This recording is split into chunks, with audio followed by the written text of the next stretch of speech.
Well, again, everybody's Plowboy's Ghost Channel. Let me go ahead and say at the outset that if you see me pick up this whiskey not thinking about it, you know I'm sitting in the truck. This truck has not been cranked today, and it's probably not going to be cranked today because I ain't got nowhere to go. I'm sitting in the truck because wind chill's well below zero and mean temperature's in the single digits, and I started to set up the tripod and do a video outside.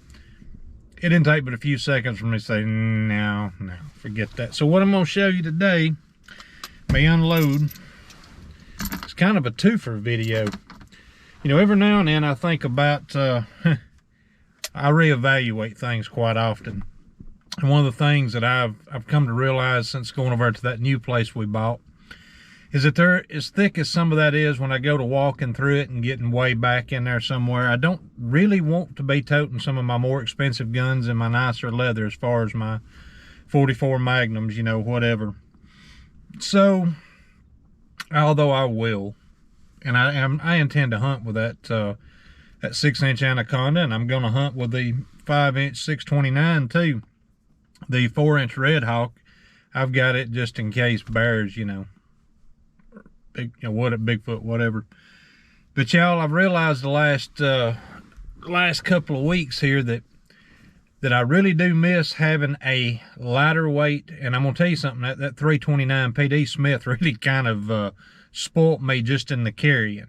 I just didn't feel that it was gonna be durable long haul. I look at guns as, you know, long-term survival stuff to hand down to my kids, and I don't know if Smith & Wesson's going to be in business, you know, after the apocalypse so that they can get the little blast shield replaced. So, you know, I let that go, and I got that 629, and the 629 is a great gun. I'm keeping it. But I wanted something for, you know, throwing on, not saying that I don't care about, not saying a junk gun, not saying I don't, you know, something that I'm going to be fine with losing or scratching up, but something that doesn't hurt me as bad. And y'all, what I arrived at is for handy, and I've just unloaded it.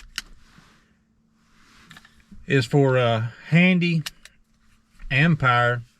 There's you another Taurus Tracker 44 Magnum. I am not crazy about the porting. I wish that they would offer those without the porting. But I like the grips they're putting on them now, so I'm not going to bother changing this. And, you know, if it had been them old bicycle ribber grip like things, I'd have changed them in a heartbeat. But other than, I did open this one up this morning and I lightened the mainspring in it just a little. And I did a little bit of polishing on the internals, but truthfully, it didn't really need much. This was actually smoother than some Smith & Wessons that I've got from the factory. And I am going to put a fiber optic front sight on this one. Other than that, I'm just going to carry the hell out of it. And, you know, I'll blow my earballs out if need be with a porting, but, you know, chances are, you know, blowed out earballs is a lot better than being cut up, shot, ripped apart, you know, eaten. Yeah, they can be some mean deer in the woods.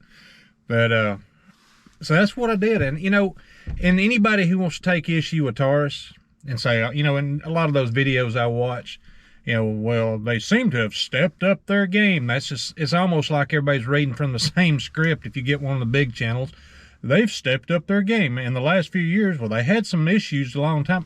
Of course, you know, every single gun manufacturer that I'm aware of, from Smith to Ruger to Colt to whatever, have a warranty repair department for a reason.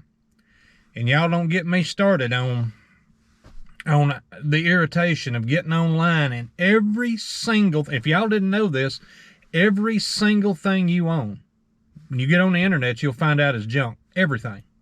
From Ruger to Colt to Smith to Ford to Chevy, they're all junk. Everything's junk. So just quit paying attention to that crap. These, I've carried a Taurus Model 44 for a good while. And, you know, a beat around gun, and I missed it. I still may end up with another one day, but y'all, I thought about getting a Smith & Wesson Model 69, and I was thinking about the little less than 3-inch one too, and whatever. and you know, just for the carry. And I honestly don't see. Well, I tell you what I did.